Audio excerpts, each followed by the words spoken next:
Welcome to studio S news. బులెటిన్ల ముందుగా headlines. Tirumala బ్రహ్మోత్సవాలు, సీఎం చంద్రబాబుకు టీటీడీ ఆహ్వానం.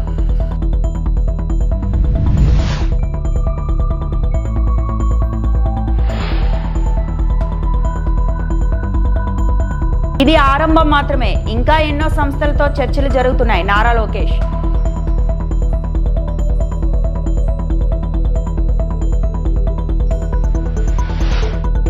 ప్రధాని మోడీకి జన్మదిన శుభాకాంక్షలు తెలిపిన పవన్ కళ్యాణ్.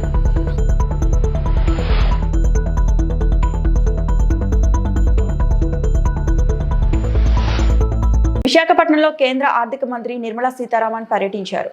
ఈ సందర్భంగా జీఎస్టీ సంస్కరణలపై అవగాహన కార్యక్రమంలో ఆమె మాట్లాడుతూ, ట్యాక్స్లు కొన్ని సెక్షన్లకు మాత్రమే వర్తిస్తే కానీ జీఎస్టీ 140 కోట్ల మంది ప్రజల మీద ప్రభావం చూపిస్తుందన్నారు.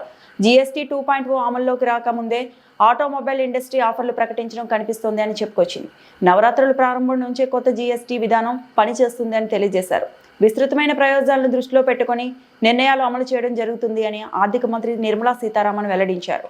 Goods and 28% of old GST. ఇవాళ జిఎస్టీలో 28% దేనికి ఇస్తున్నారు? ఇక్కడ మాట్లాడిన ఒక పెద్దలు చెప్పారు, సిమెంట్ 28లో ఉండేది ఇప్పుడు 18కి వచ్చేస్తుంది.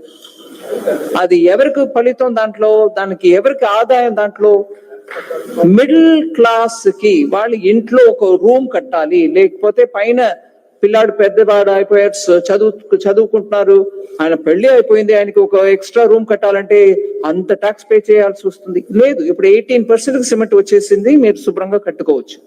అట్లా ఈ 28% లో ఉన్నటువంటి ఐటమ్స్ మీరు చూస్తే 90% ఐటమ్స్ 18కి వచ్చేసాయి. దాంట్లో కూడా 10% మీకు తగ్గింపు. సో ఇప్పుడు ఉన్నటువంటి జిఎస్టి ముందు 2017కి ముందు ఉన్నట్టు system, commercial tax, VAT, excise అని తరతరాలుగా స్టేట్స్ లో రేట్స్ ఉండేవి. దగ్గర 17 టైప్స్ ఆఫ్ ట్యాక్స్ ఉండేవి. దానిపైన 8 సెస్లు ఉండేవి. సో మొత్తం అన్నిటినీ కలిపి దేశవ్యాప్తంగా ఒకే రేటు, ఒకే ట్యాక్స్ 4 టైప్ ఆఫ్ రేట్స్ లో తీసుకొచ్చినదే జిఎస్టి. సో 2017కి ముందు ఒక్కొక్క స్టేట్ లో ఒకే సోప్, ఇక్కడ ఆంధ్రాలో కొంటే ఒక రేటు, ఒరిస్సాలో వెంటే ఇంకో రేటుగా ఉండింది. అవన్నిటినీ ఒకేసారి చేసి 2017లో జిఎస్టి లాంచ్ చేసాం. అప్పుడు మొత్తంగా మనకు ఉండే వాళ్ళు ఎంతమంది అండి? ట్యాక్స్ పేయర్స్ జిఎస్టిలో 65 lakhs. దాన్ని ఈ 8 సంవత్సరాల్లో ఎన్ని కష్టాలు వచ్చినా అందరూ స్టేట్స్ అందరూ కోఆపరేట్ చేసి ఇవాళ ఎంతమంది జిఎస్టీలు ఉన్నారు? 1.51 crores ఇంక్రీస్ అయింది. 65 లక్షలు ఇవాళ 1.51 crore. సరే, దాని నుంచి ఎంత గ్రాస్ జిఎస్టీ రిసీట్? గ్రాస్ అన్నప్పటికీ ఏపీ సీఎం చంద్రబాబును టీటీడీ చైర్మన్ బిఆర్ నాయుడు కలిశారు.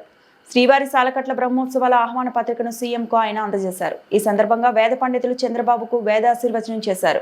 బ్రహ్మోత్సవాలకు తిరుమలలో చేపడుతున్న ఏర్పాట్లపై బిఆర్ నాయుడుతో సీఎం మాట్లాడారు. టీటీడీ తరపు చేస్తున్న ఏర్పాట్ల వివరాలను టీటీడీ చైర్మన్ వివరించారు.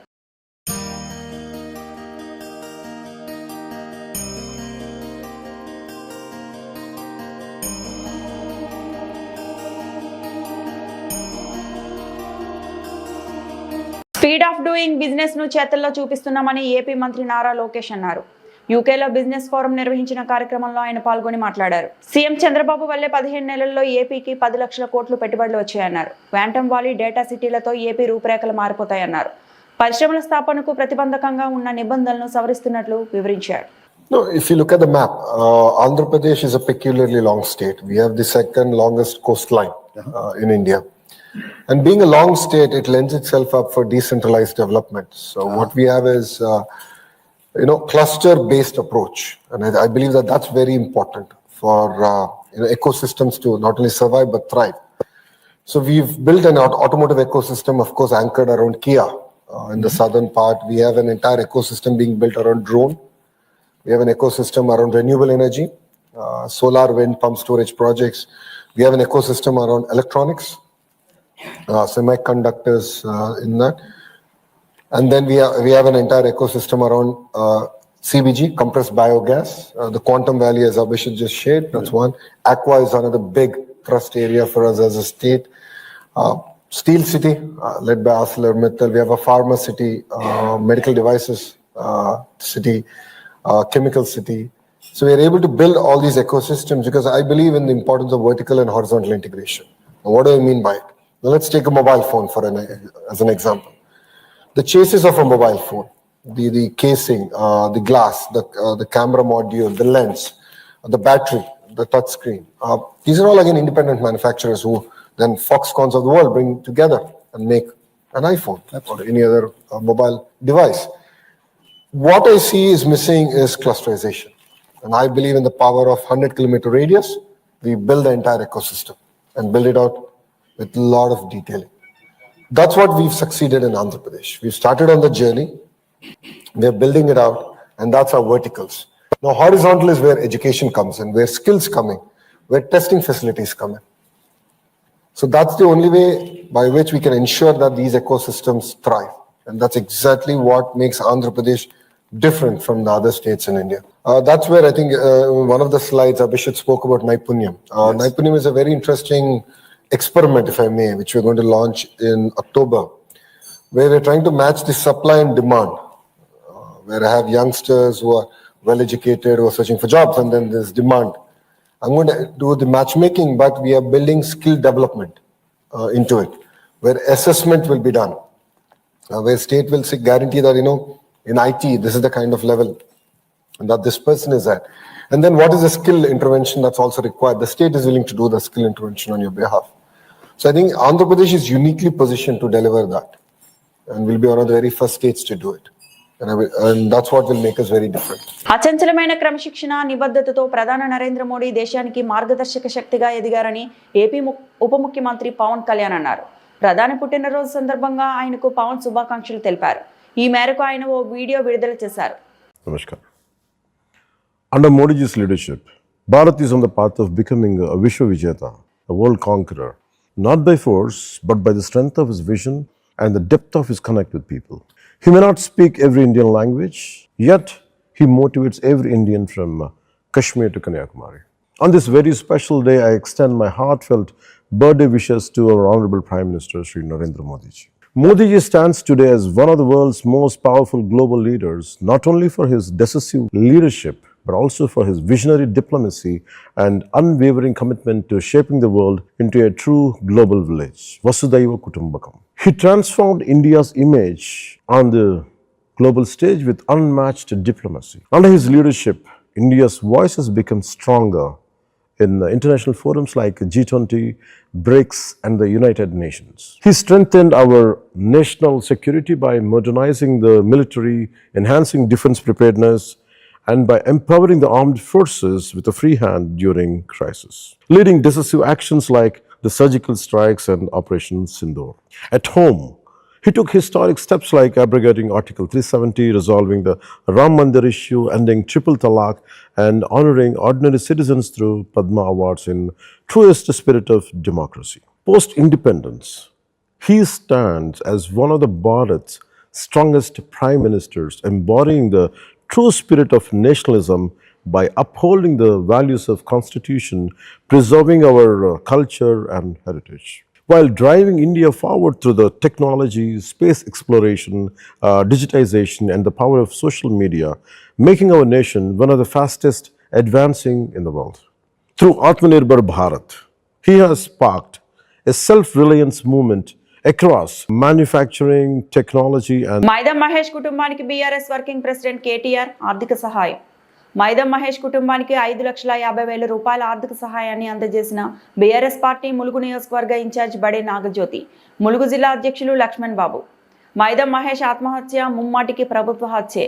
ప్రతి నెల 1వ తారీఖున జీతాలు ఇస్తామని పొంకణాలు కొట్టిన కాంగ్రెస్ ప్రభుత్వం నెలలు గడుస్తున్నా జీతాలు ఇవ్వకపోవడంతో మనోవేదనతో కార్మికులు ఆత్మహత్యలకు పాల్పడుతున్నారు. సాక్షాత్తు రాష్ట్ర ముఖ్యమంత్రి రేవంత్ రెడ్డి ప్రాతినిధ్యం వహిస్తున్న మున్సిపల్ శాఖలో ఇలాంటి ఘటనలు జరగడం దురదృష్టకరం. స్థానిక మంత్రి ధనసరి అనసూయ ఉన్నతాధికారుల పర్యవేక్షణ లోపం వల్లనే ఇలాంటి ఘటనలు జరుగుతున్నాయి.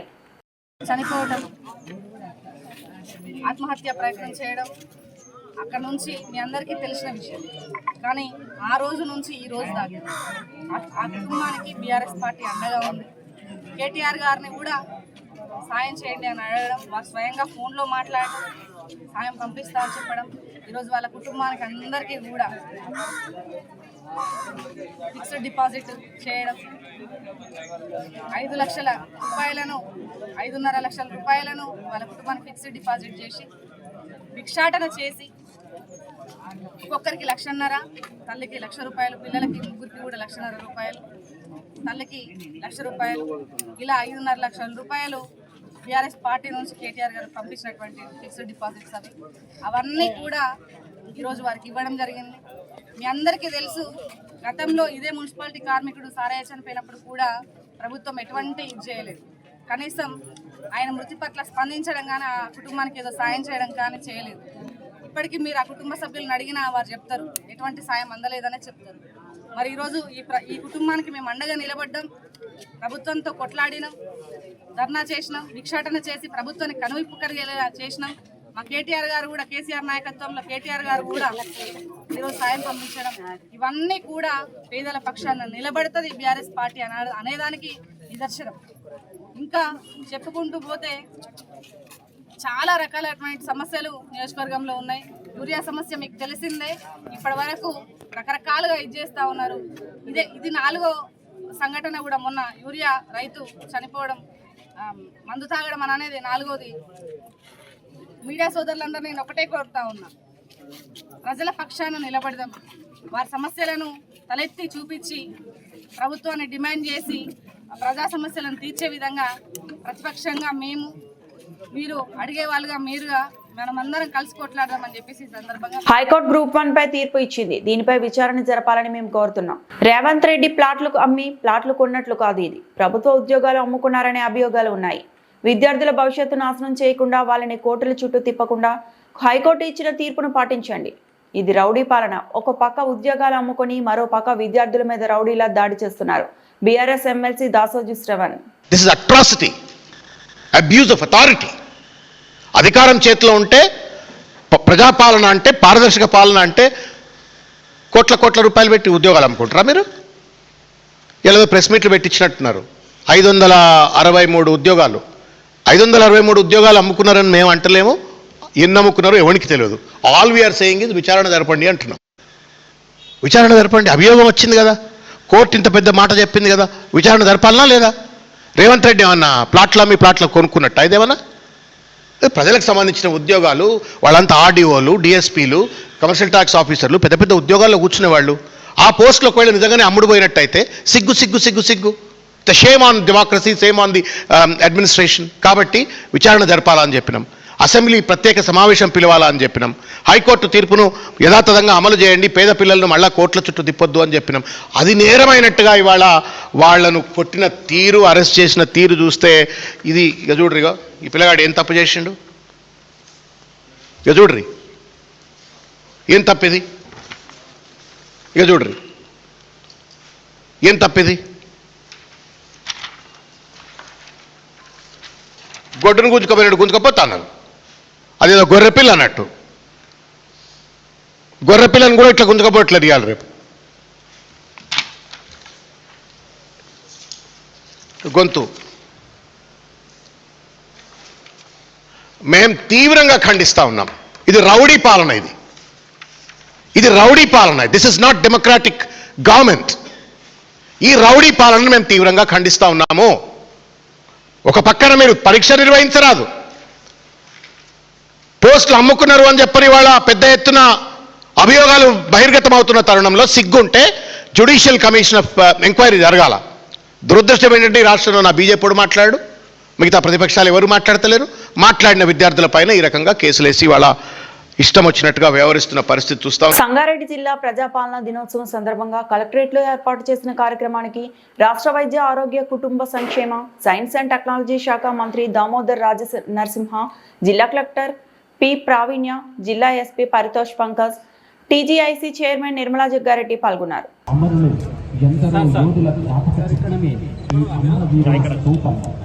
ప్రతి తెలంగాణ నడిబొడ్డులో పరిపాలనా కేంద్రంలో నేనున్నానని ధీటుగా నిలిచినటువంటి అమరవీరుల స్థానం పూజించుకుంటున్నాను. చాకలి ఐలమ్మ, దొడ్డి కుమరయ్య, షేక్ బందగి, మొగలయ్య, ఎందరో అమరవి త్యాగదనులైనటువంటి సంఘటనలను గుర్తు చేసుకుంటూ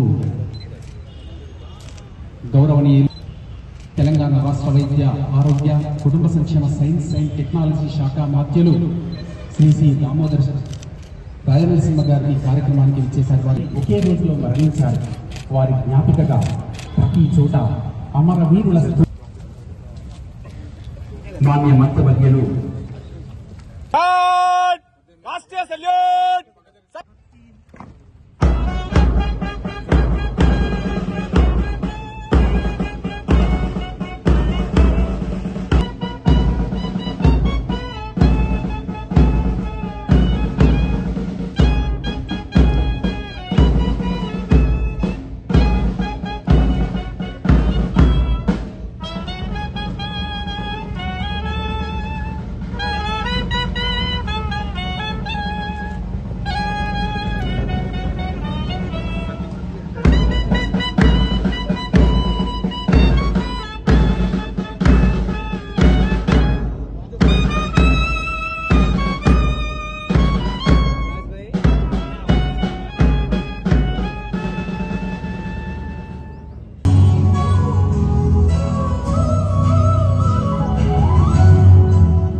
ప్రజలకిమ్మన్నది.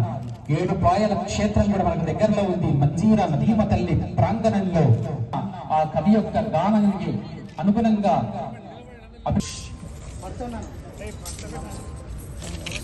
వీని యొక్క పాట చేత అలాగే కత్తి చేత ఎంత నినదిస్తూ ప్రజల యొక్క శ్రీమతి ఆర్డి మాధురి గారికి, ఆర్డీఓ గారు శ్రీ ఆర్ పాండు గారు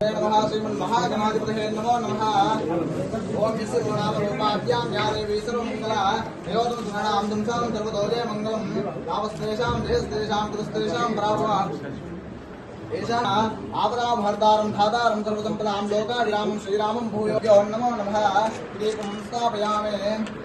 ఓం దచ్చం యోరామహే గాతుం విఘ్నాయ గాతుం విఘ్నపదే దైవీం శస్త్రస్నః శస్త్రమాక్షేభ్యః ఓర్వం దిశాద్వేషం శన్నో సుదిపదే సుదిపదే. ఓం శాంతి.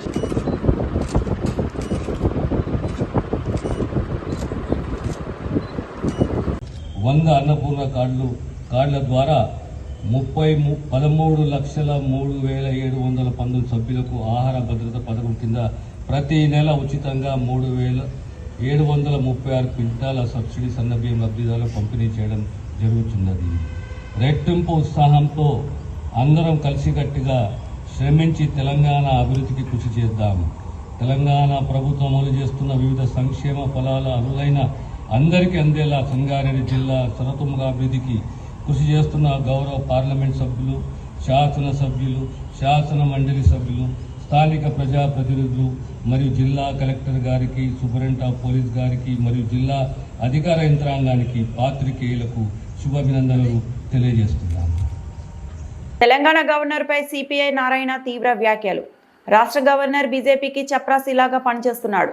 బీజేపీ నేతలు ఏం చెబితే దానికి గవర్నర్ తలాడిస్తున్నాడు. ప్రతి ఏడాది సెప్టెంబర్ 17 రాగానే హడావుడి చేయడం బీజేపీకి అలవాటుగా మారింది. స్వతంత్ర ఉద్యమంలో ఒక్క ఆర్ఎస్ఎస్ కార్యకర్త కూడా పాల్గొనడం లేదు.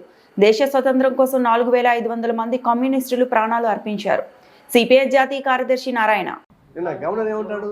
తెలంగాణ గవర్నర్ పటేల్ ద్వారానే విముక్తి అంటున్నారు. ఆయన గవర్నరా లేకపోతే బీజేపీ చప్రాసినా? అసలు బీజేపీకి ఏం సంబంధం ఉంది? స్వాతంత్ర పోరాటంలో బ్రిటిష్ వాళ్ళకి వ్యతిరేకంగా పోరాటం సాగించిన సావర్కర్ అటెండెంట్కి అయినాడు, మళ్ళీ సడన్గా బయట పెట్టేశాడు. ఒక్క బీజేపీ వాడు, అంటే ఆ రోజు ఆర్ఎస్ఎస్ వాడు. 1925 ఆర్ఎస్ పుట్టింది, 1925 సిపిఐ పుట్టింది. కానీ ఆర్ఎస్ఎస్ 1925 నుంచి జరిగిన బ్రిటిష్ వ్యతిరేక ఉద్యమం స్వాతంత్ర పోరాటంలో ఒక్కడి పాల్గొలేదు, ఒక్కడికి లాఠీ తగలలేదు, ఒక్కడికి బుల్లెట్ తగలలేదు. కానీ 4,500,000 మంది పోగొట్టుకున్న కమ్యూనిస్టులు, ప్రజా ఉద్యమాలు అభివృద్ధి కాదని వాళ్ళు బ్రిటిష్ వాళ్ళు సపోర్ట్ చేశారు. నిజాం నవాబ్ జరిగింది. నిజాం రాజశేఖర్ పరిపాలన కుదించాలి. ఆర్ఎస్ఎస్ పాల్గొనడం ఏమన్నా పాల్గొనలేదు. ఆర్ఎస్ఎస్ పాల్గొనలేదు. అంటే తెలంగాణ ఉద్యమానికి వాళ్ళు పాల్గొలేదు, స్వతంత్ర పోరాటానికి పాల్గొలేదు. పైపించి వాళ్ళకు బ్రిటిష్ తొత్తులుగాను నిజాం నవాబ్ తొత్తులుగా వచ్చినటువంటి బానిసలు చేశారు. వాళ్ళు ఇప్పుడు అదృష్టం కొద్దో దురదృష్టం కొద్దో మనకు దేశాధికారికి వచ్చారు. వీళ్ళు గవర్నర్ని అప్పగిస్తున్నారు. ఎవరిని అప్పగిస్తున్నారు? నాన్ పొలిటికల్ అప్పగించాలా, ఫస్ట్ ఆర్ఎస్ఎస్ వాళ్ళని అప్పగిస్తున్నారు. ఇప్పుడు తెలంగాణలో ఉన్నటువంటి గవర్నరు ఆర్ఎస్ఎస్ కార్యకర్తే, ఆంధ్రాలో ఉన్నటువంటి గవర్నరు ఆయన బాబరీ మసీద్ సహాయం చేశాడు కాబట్టి లంచంగా గవర్నర్ పదవి ఇచ్చారు. ఇంకొక ఆయనకి రాజ్యసభ పదవి ఇచ్చారు. ఇప్పుడు తమిళనాడు గవర్నరు, కేరళ గవర్నరు అచ్చగా ఆర్ఎస్ఎస్ కార్యకర్త. ఈ వార్తలు ఎంతటితో సమాప్తం.